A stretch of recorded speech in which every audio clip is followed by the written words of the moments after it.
Okay, today is the 20th of August and we are on the 41st chapter of the Samyutta Nikaya, called the Citta Samyutta. We've gone through 7 suttas yesterday. Today we come to Sutta 41.8. Now on that occasion, Niganta Nataputta had arrived at Machikasanda, together with a large retinue of Nigantas. Citta, the householder, heard about this, and together with a number of lay followers, approached Niganta Nataputta. He exchanged greetings with Niganta Nataputta, and when they had concluded their greetings and cordial talk, sat down to one side. Stop here for a moment. These Nigantas, they are these ascetics, also known as Jains, and they are naked ascetics. Just that they have a small cloth to cover their private part. Other than that, they are naked, and they are extreme vegetarians. In fact, they are vegans. Anything to do with animals, they won't eat or drink. Like milk also, they don't take. And even vegetables, if the vegetable or leaf is green, so they consider to have life, but they won't take. Only when the leaf has turned brownish, then only they take. I mention this because my friend's father-in-law was a doctor in India in his younger days, and he was called to a house to see an old lady who was suffering from malnutrition. But this family was rich, so then he realized that they follow the Nigantas, the Jains, so they are extreme vegetarian practice. Niganta Nataputta then said to him, "Householder, do you have faith in the ascetic Gotama when he says, there is concentration without thought directed and sustained. There is cessation of thought directed and sustained." And Citta said, "In this matter, Venerable Sir, I do not go by faith in the Blessed One when he says, there is a concentration without thought directed and sustained. There is a cessation of thought directed and sustained." When this was said, Niganta Nataputta looked up proudly towards his own retinue and said, "See this, sirs, how straightforward is this Citta, the householder, how honest and open. One who thinks that thought directed and sustained can be stopped might imagine he could catch the wind in a net, or arrest the current of the river Ganges with his own fish." Stop here for a moment. This one, the Buddha taught that in the first jhana, you have one of the 5 jhana factors is vitakka and vichara, thought directed and sustained. But when you enter the second jhana, this thought directed and sustained stops.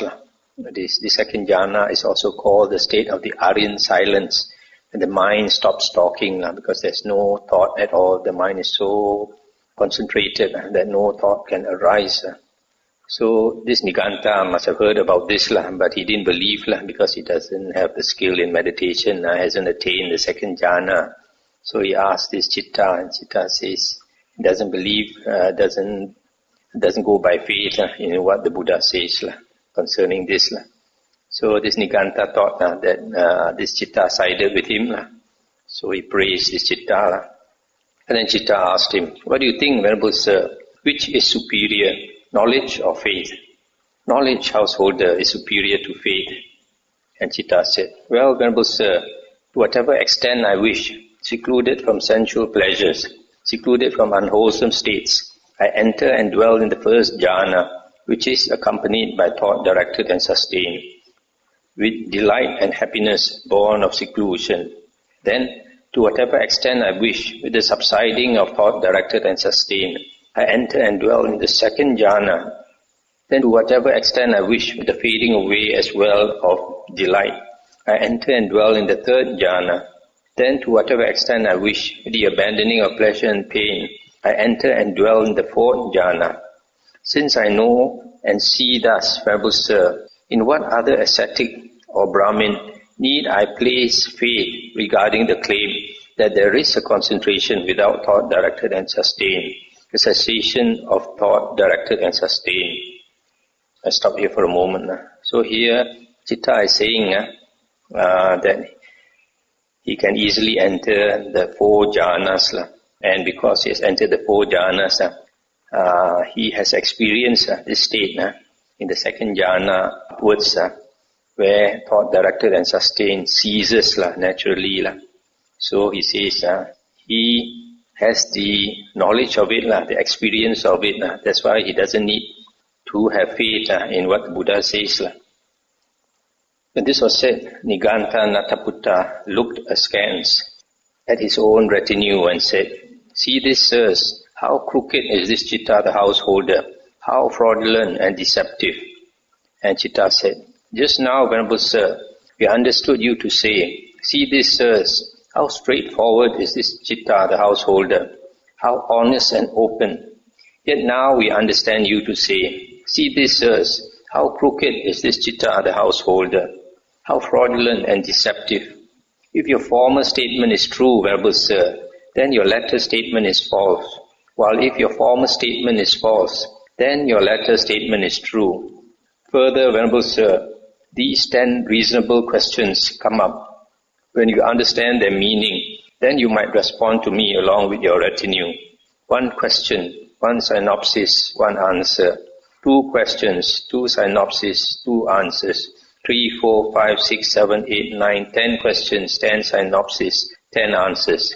Then Citta the householder rose from his seat and departed without having asked Niganta Nataputta these 10 reasonable questions." It's the end of the sutta. So when Citta said that he has that experience of that concentration without directed and sustained, then this Niganta Nataputta, he got angry. He said, "Well, it's a crooked fellow." Then Citta told him, normally when the Buddha taught his disciples, if they meet this type of external ascetics who like to argue, and then you ask them these 10 things, 1 question, 1 synopsis, 1 answer, and then 2 and 3 up to 10, and they won't be able to answer. But this Citta, I just mentioned this, but the Citta knows that this Niganta won't be able to answer. So without asking, he just left. This Niganta Nataputta, his other name is Mahathera, I think. He's the leader, the founder of this Niganta sect. And he's one of the 6 famous external sect leaders at the time of the Buddha. And all of these 6, they don't teach the correct Dhamma. But they are famous still. They have a lot of followers. This world, a lot of people don't have much wisdom because of being covered by the 5 hindrances. So a lot of people cannot see clearly what is right Dhamma, what is wrong Dhamma. 41.9. On that occasion, the naked ascetic Kassapa, who in lay life had been an old friend of Citta the householder, had arrived in Matikasanda. Citta the householder heard about this and approached the naked ascetic Kassapa.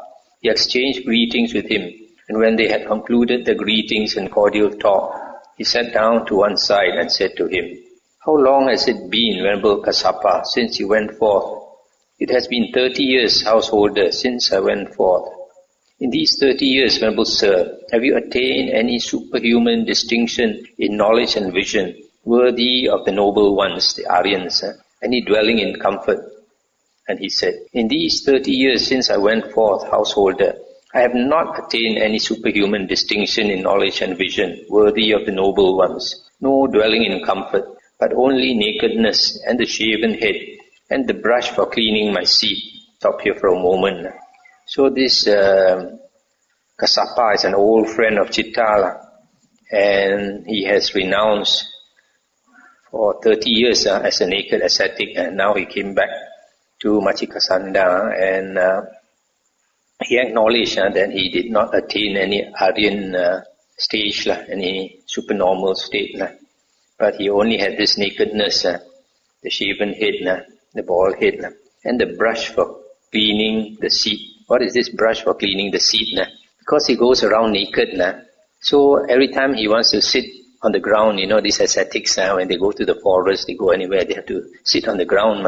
So when he sits on the ground, his backside is exposed. The pebbles and the stones will prick his backside. So he has to use the brush to clean away all the big stones so that he can sit without being poked by all the stones. When this was said, Citta the householder said to him, "It is wonderful indeed, sir. It is amazing indeed, sir, how well expounded is the Dhamma, in that after 30 years you have not attained any superhuman distinction in knowledge and vision worthy of the noble ones, no dwelling in comfort, but only nakedness and the shaven head and the brush for cleaning your seat."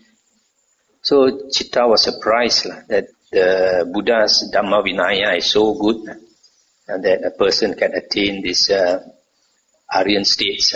But this naked ascetic, after suffering for 30 years as a naked ascetic, and still had attained nothing.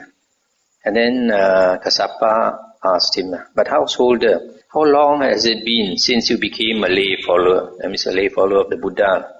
"In my case too, Venerable Sir, it has been 30 years. In these 30 years, householder, have you attained any superhuman distinction in knowledge and vision, worthy of the noble ones, any dwelling in comfort?" And Citta said, "How could I not, Venerable Sir? For to whatever extent I wish, secluded from sensual pleasures, secluded from unwholesome states, I enter and dwell in the first jhana, which is accompanied by thought directed and sustained, with delight and happiness born of seclusion. Then to whatever extent I wish, with the subsiding of thought directed and sustained, I enter and dwell in the second jhana. Then to whatever extent I wish, with the fading away as well of delight, I enter and dwell in the third jhana. Then to whatever extent I wish, with the abandoning of pleasure and pain, I enter and dwell in the fourth jhana. Further, if I were to die before the Blessed One does, it would not be surprising if the Blessed One were to declare of me, 'There is no fetter bound by which Citta the householder could return to this world.'"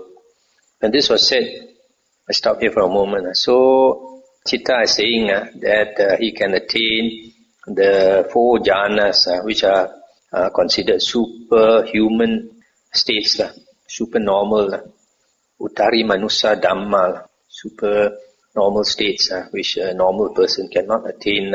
Also, Citta says, if he were to die, the Buddha would say that he is a non-returner. He will not come back to this human world, will not be reborn in this human world.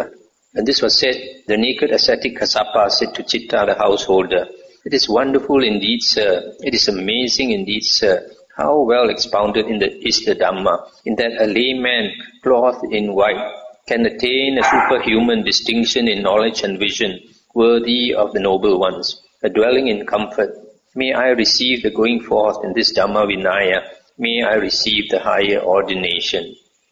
So he is so impressed that Kassapa, even as a layman enjoying the family life, can attain such high states, whereas he is suffering as a naked ascetic and yet cannot attain anything.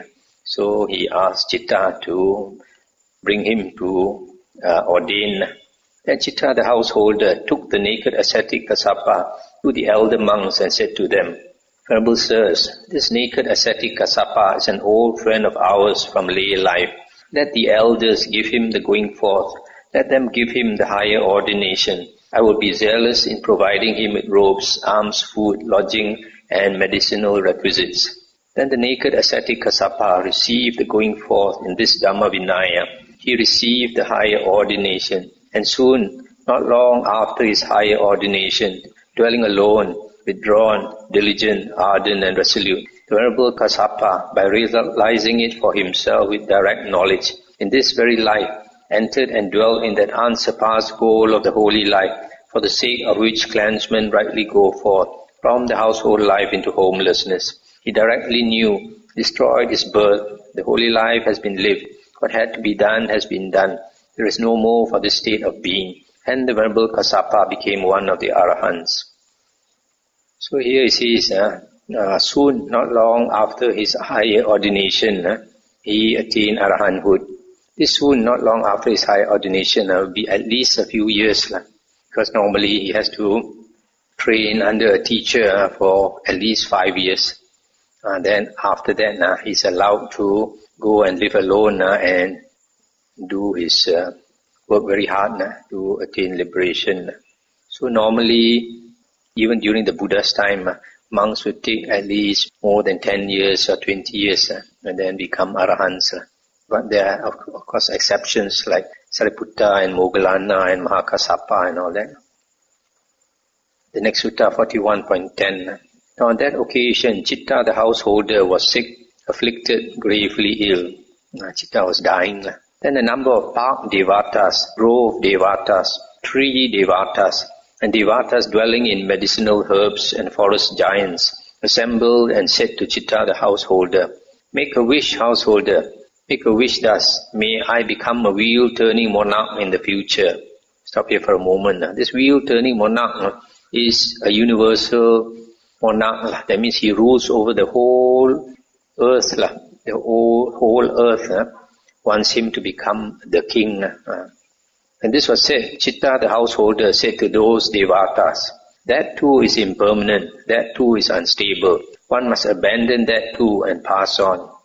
So Citta is saying, even that state of a wheel-turning monarch, although it's such a happy state, but it is impermanent. Even that will pass away. When this was said, Citta the householder's friends and companions, relatives and kinsmen said to him, "Set up mindfulness, master, don't babble." And he said, "What did I say that makes you speak to me thus?" And they said, "You said to us, that too is impermanent, that too is unstable. One must abandon that too and pass on." Stop here for a moment. So these friends and relatives, they could not see the devas speaking to Citta. So they thought he was out of his mind. His mind was not stable. So he's simply babbling, simply talking nonsense. And he said, that was because park devatas, grove devatas, tree devatas, and devatas dwelling in medicinal herbs and forest giants assembled and said to me, "Make a wish, householder, thus. May I become a wheel-turning monarch in the future." And I said to them, "That too is impermanent, that too is unstable. One must abandon that too and pass on." And they asked him, "What advantage do those devatas see, master, that they speak to you thus?" And he said, "It occurs to those devatas, this Citta the householder is virtuous, of good character. If he should wish, may I become a wheel-turning monarch in the future.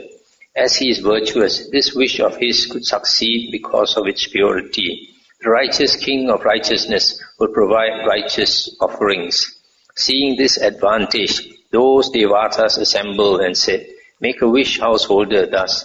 May I become a wheel-turning monarch in the future." And I said to them, "That too is impermanent, that too is unstable. One must abandon that too and pass on." Let's stop here for a moment. So Citta said, these devas, they thought that Citta, if he makes a wish, he can become a wheel-turning king. And if he becomes a wheel-turning king, he's such a good person, then he will ask the people to make offerings to all these devatas. So that's why they thought it's good if he can become a king and humans will make offerings to these devatas. And his friends and relatives said to Citta, "Then exhort us too, householder." Asked him to advise them also. And he said, "Therefore you should train yourselves thus. We will be possessed of confirmed confidence in the Buddha." That means saddha, unshakable confidence in the Buddha thus. The Blessed One is an arahant, perfectly enlightened, accomplished in true knowledge and conduct, fortunate knower of the world, unsurpassed leader of persons to be tamed, teacher of devas and humans, the enlightened one, the Blessed One. We will be possessed of confirmed confidence in the Dhamma thus. The Dhamma is well expounded by the Blessed One, directly visible, immediate, inviting one to come and see, applicable to be personally experienced by the wise. We will be possessed of confirmed confidence in the Sangha thus. The Sangha of the Blessed One's disciples is practicing the good way, practicing the straight way, practicing the true way, practicing the proper way, that is, the 4 pairs of persons, the 8 types of individuals, this Sangha of the Blessed One's disciples is worthy of gifts, worthy of hospitality, worthy of offerings, worthy of reverential salutation, the unsurpassed field of merit for the world. Whatever there may be in our family that can be given away, all that we will share unreservedly with the virtuous ones who are of good character. It is in such a way that you should train yourselves. And having inspired confidence in the Buddha, the Dhamma and the Sangha among his friends and colleagues, his relatives and kinsmen, and having exhorted them in generosity, Citta, the householder, passed away. That's the end of the sutta. So he was reborn in the Suddhavasa heavens, which is the 4th jhana heaven, because he had attained the 3rd fruit, Anagamin.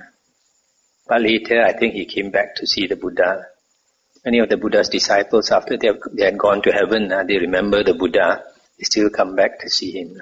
So we are finished with chapter 41 now. We went to every of the 10 suttas, which was quite interesting.